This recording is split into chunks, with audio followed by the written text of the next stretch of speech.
So, ladies and gentlemen, welcome back to another episode of ZGN Talks. And today we'll be talking about the difference between selling on Amazon and Shopify, the pros and cons of both platforms, and what most people won't tell you about selling on these platforms in 2020.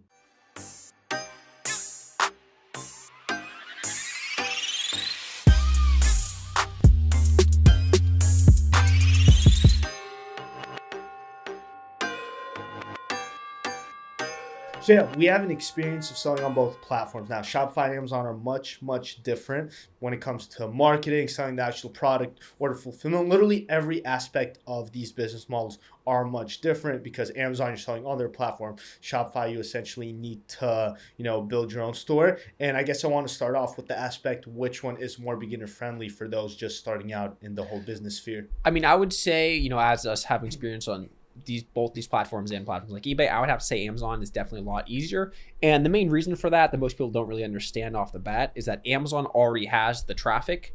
It already has people on it. Well, Shopify, if you're doing a Shopify store, you have to drive traffic to your actual site. And, it's pretty easy on Amazon if you have a product that is branded or, labeled with like something that people already buy. It's extremely easy to get started. Well, on Shopify, every single sale you have is going to end up coming from marketing and sales or advertising. Exactly. And we love Amazon. We absolutely love it. It's pretty much expanding into many different fields now. We mentioned this in previous videos. We were at Westfield Mall. They had their own grocery store. Yep. They recently actually opened up their own full-size grocery store with 0 employees, so profit margins are about to go up. So absolutely crushing the game. They're taking over different spheres, and they're about to have so much traffic. They already have a bunch of traffic going on Amazon.com. They're about to have more. And what selling on Amazon allows you to do. Now, something we need to mention is there are different business models. There's FBA and there's private label. I'd say those are the two main ones. Yep. And the thing with private label is you're pretty much taking your own product. You're making it similar to Shopify. Mm-hmm. And a lot of people that actually do private label on Amazon, they also have a Shopify store. But essentially, with private label, what you're doing is you're taking a product for cheap. You're buying it in bulk from overseas suppliers, you're slapping your own logo on it, listing it on Amazon, and then pretty much running PPC, which is pay-per-click advertisements, to have it rank up. Now, what we actually did with Amazon is FBA, where we buy products that are already branded. So, for example, Sharpie, Play-Doh products that are already proven to sell well. Yeah. We source them from suppliers. We list them on the Amazon marketplace, and they sell. We don't need to do anything because these products are already proven to sell. We don't need to spend any extra money on advertising, while on Shopify, that's a much different story. Yeah, I would completely agree with, all those points. And I think another difference is also that Shopify, depending on what business model you're doing, there's multiple business models on Shopify to be fair, but I would say the majority of it is drop shipping. And, on Amazon, it's a lot easier because if you're doing FBA, they actually end up dealing with the customer. While on Shopify, you're going to have to, message the customer if there's any issues or if they don't get their package. Meanwhile, on Amazon, if you're doing FBA, Amazon employees take over that entire customer service aspect. And also, for example, right now with the whole coronavirus situation going on, There are a lot of Shopify sellers that are hurting from that because whether they're sourcing their products from Alibaba, AliExpress, which are all located in China, that becomes a whole issue. I'm sure their margins are decreasing. They're not able to actually send out inventory on time. And a lot of them are probably needing to, close down their stores. And aside from that, Facebook is seeing how important Shopify is in producing themselves income, but also what I'm seeing Facebook too is they're becoming much more strict with the type of video advertisements that you can run. And for example, we've ran Facebook ads before, and recently when we run these ads, whether it's for a product purpose or for a personal brand, I've noticed when we run ads, the time that it takes for an ad to actually start running is way longer. And for Shopify people, it could take up to 24, 48 hours, even longer, where they actually need to get in contact with the Facebook customer service to pretty much, tell them why isn't my ad running, get it running. So the control factor, while the control factor doesn't exist much on Amazon, I'd say on Amazon, when it comes to actually selling your own inventory, you'll have more control because your sales aren't reliant off, say, Facebook ads. And I feel like, to be fair, to give Shopify some props, I feel like we should also mention that Amazon does take a fee. Obviously, depending on the item, like if you're selling refrigerators, obviously your fee is going to be higher than if you're selling like mason jars. But Amazon does take a fee for you selling on their platform. And what you really have to decide for yourself is it worth it to, eat up that fee, which is, it can range pretty heavily, but I would say anywhere from like 15 to 40%, depending on how big items are. You really have to decide whether or not Amazon is worth it for that fee, or if you think you can take that money, dump it into ads for Shopify and, see more revenue that way. I think for most people, it just ends up being that Amazon's a lot easier. And in particular for us, like we've fully to say we have a little bit of bias, we've transitioned from Shopify, eBay, then to Amazon. So we've kind of, as you can see, we kind of prefer Amazon for the reasons we stated. Amazon essentially got us our first 10K per month business. Yep. And which we didn't get with Shopify. Yep. And I'd say also aside from the pros you mentioned, one of the problems I have with Shopify is the amount of courses that are being promoted on it. So now whenever you hear the word Shopify, you instantly think, oh, make money online scheme. Oh, someone's selling a course on it. Because whenever I'm on YouTube or Instagram and I get an advertisement, I'm like, let me make a build for you Shopify store, buy this course, all this. And it's kind of ruining the whole perception, because Shopify could be a real business. It's a legitimate business model. You make your own store, you get your own products, you run Facebook advertising. Like, it's an actual business that works. And I believe that the reputation is getting ruined from it is because there are a lot of people that don't know how to run Shopify stores. Maybe they started a Shopify store, they got 1,000 in sales, and all of a sudden they're quote unquote experts creating courses. And people and because these people, their marketing could be really good, they could have a lot of money to dump into advertisements, and there are people buying courses from people that don't know what they're doing on Shopify, and these people aren't getting results. And then people are thinking, oh, Shopify doesn't work. And I think that whole course trend behind it is really ruining the company's image. Yeah, I know we kind of tried Shopify before that major part of that trend hit. I think it was about almost 3 years ago, we kind of got involved with Shopify, and I would have to say the landscape definitely changed a lot in terms of, the ads were cheaper back then, and honestly, it's just gotten a lot harder. And we can start to see people starting to migrate over to Amazon, not just because of customer services, because Amazon is a bigger company and more people just more traffic on there. Exactly, and Amazon, I'd say, just economically makes more sense. Yeah. Because you find a product. When you find, with Shopify, you need to create the demand. Yep. That's why Amazon is much more beginner friendly. With Amazon, there's this thing called BSR, which is the best sellers ranking. And when you scroll down, you see it under the product details section. And you're able to pretty much search up. There are a bunch of softwares. You're able to see how often the product sells.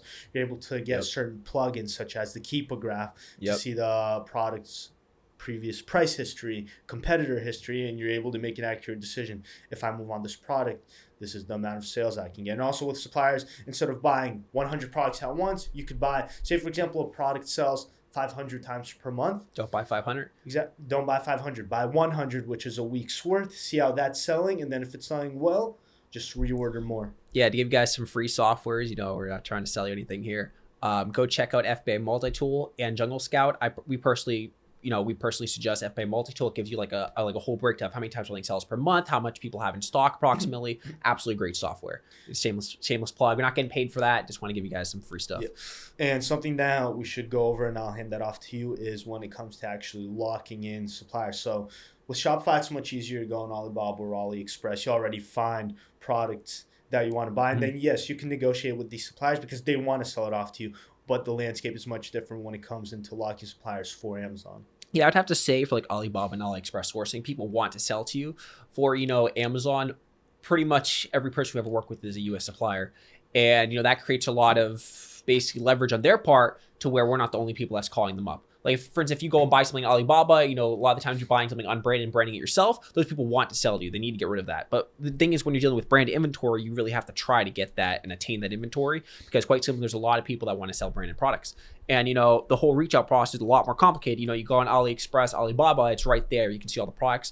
But the thing is, when you're looking for Amazon products, you have to go out and find all these suppliers, whether, that's going to trade shows or not, it's just go like research on Google. Like, you have to go out and you have to make these connections or you're not going to make an FBA. And this is where I'd say the whole importance of capital comes in. Yep. Because with Amazon, when you actually get in touch with these suppliers, some of them may not like you selling on Amazon. Yep. Some of them may have a minimum order value of $5,000, maybe $10,000. I know, for example, when we got in touch with Sharpie, they had a minimum order value of $20,000. We did not have $20,000 on town. We're like, wow, okay. Yeah. And that is where your sales skills come in. I'd say something we got good at is cold calling and sales because all you need is 2 to 3 good suppliers. Yep. You could be cold calling hundreds per week. All you need is 2 to 3 and you're set.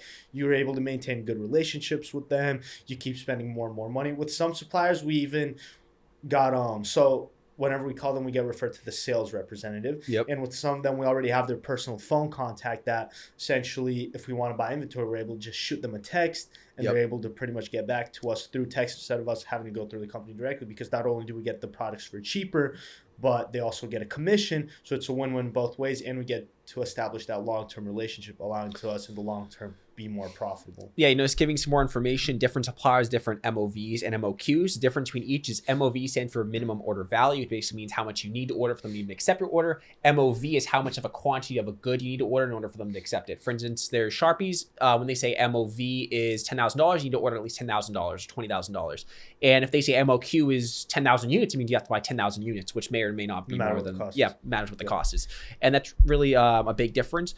And then you're reaching out to all these FBA suppliers, like all these, well, they're not FBA suppliers, but like these suppliers, we're reaching out to all of them. You don't really have a lot of leverage compared to someone on Alibaba. You're really only, your leverage is, how you speak, your personal connection with them and how much money you have. And I would say those are the main 3 bargaining points you have.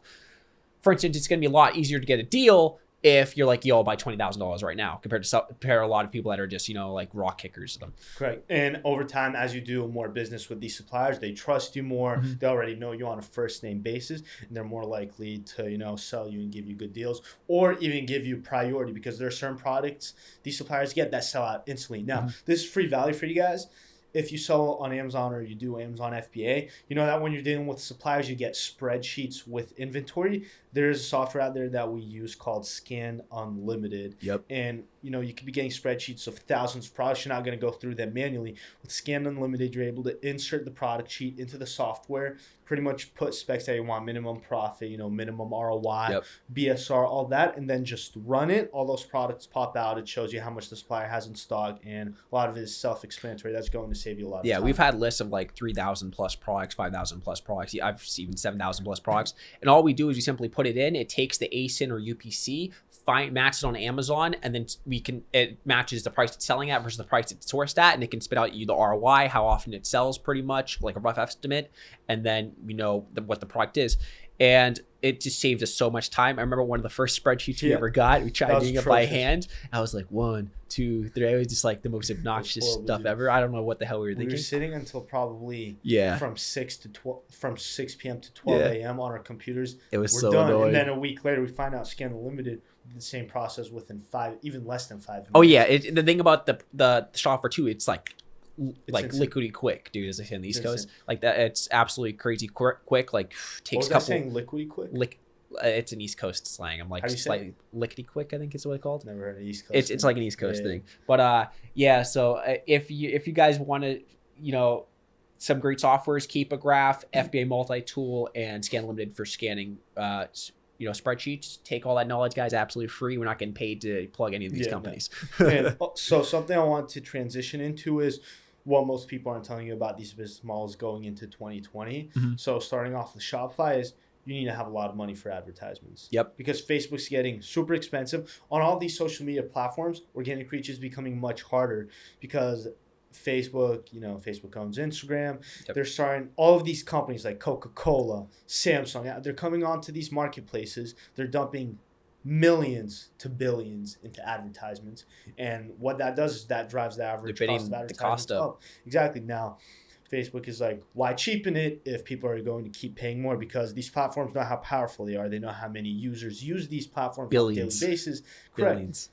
Why decrease the price when we can keep increasing it and people will still continue buying it? Exactly. So if you're going to go into Shopify, expect to spend your money on advertising. If you expect to go on Amazon, expect to spend your capital on buying inventory. Exactly. And big difference between both of them is, when you buy inventory, you have a general sense of like, okay, this is roughly what it's selling for. This is its price history. Oh, this is what I expect to make. While on, Facebook and Shopify, or, if you're using Google Ads, if you're running those ads, what's going to end up happening is you're going to spend all your money there, and sometimes ads just don't work, and you just have to abandon the product and go on to the next one. Exactly. So I would say Shopify is more like shooting to the dark. Something hits, you make good money, and Amazon's more going with stuff that's proven that will probably make you money. Yep. And going off of the Shopify point, it's becoming much more about the brand you're building with the product. Yep. It's no longer about, oh, I could just take an AliExpress product, and sell it off. No, you need to actually start making an email list, doing email marketing. Influencers. Exactly. Influencers, building an actual brand about the product that when people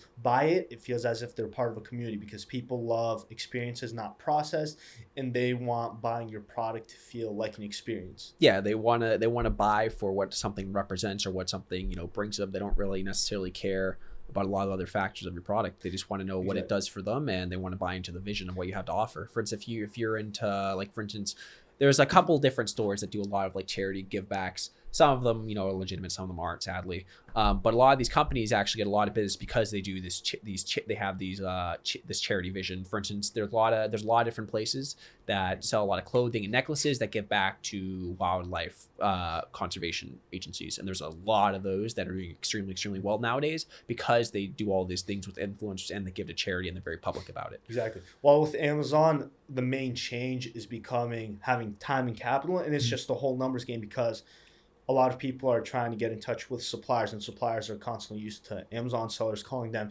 using the same exact script. Super annoying. And you need to know how to actually add value to the suppliers. Yeah. And at the end of the day, these suppliers, whether they want your money, so you need to find a way to make the supplier know that you have a lot of capital to provide to them long term. A lot of value, not only money, but value. Sure. Value in general, yeah. Like whether that means, say, redesigning their whole website, being able to refer people to them, just knowing that if they do business with you, they will benefit off of it, because at the end of the day, as a business, when people come to you, you want to know how both sides could benefit.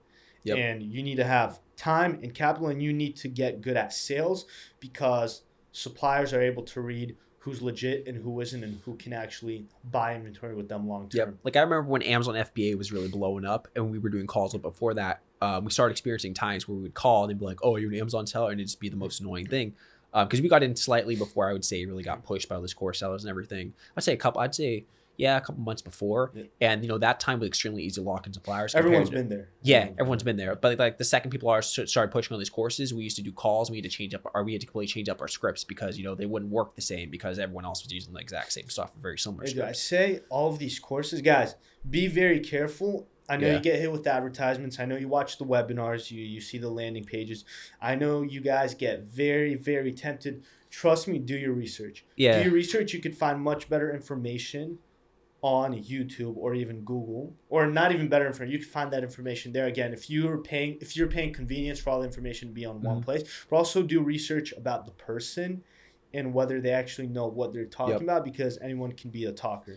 And I think also we have to touch on is a lot of these courses, people buy them, and for there's let's say there's 1,000, even 300 people in that course. If all of you guys have the exact same information, you guys are doing the exact same script, it's not going to work. The reason you make money in businesses like Amazon, Shopify is because you do things differently. And, we've really seen that firsthand. If you're buying a course and the person's qualified, take that information, use it. But at the end of the day, you have to add your own spin in it, or you're just going to end up getting the same results as everybody else. If you expect to copy someone exactly, you're never going to make it in business. You need to see what's working, tweak it up a bit to make it better, re-engineer, and then you're fine. Because a lot of people, for example, there could be a course and someone is showing how they market a product. I guarantee you there are people that will go find the same exact product, set up the same exact advertisements, get a few sales, be like, oh, why aren't I getting more sales? Because you're doing the same exact thing as everyone else. And you're competing with everyone else in that same exact course. It's typical supply business demand. concept. Supply and demand. So yeah, I'd say that pretty much covers much of what we want to go over. I'd say have capital, have the time, use the right information, because you could have time, you could have capital. If you're applying the wrong information from the wrong people, you're not going to get anywhere. Yep. And I would say if you're comfortable, if you want more consistency, go with Amazon. If you want to, do more, a little bit of Shopify and, your talent is running ads, sure, go Shopify. But we personally prefer Amazon FBA, to each their own. Cash flow, to each their own. But we personally recommend Amazon. Do Shopify for good at ads. That's pretty much it. So guys, we hope you enjoyed this video. Go ahead and subscribe, hit the like button, comment on what you thought about the video. Our Instagrams again are below. If you want to connect with any of us, hop in a conversation, or just network in general, go ahead and DM us. We always enjoy networking with you guys. And hope you guys enjoyed, and we'll see you in the next video. Adios.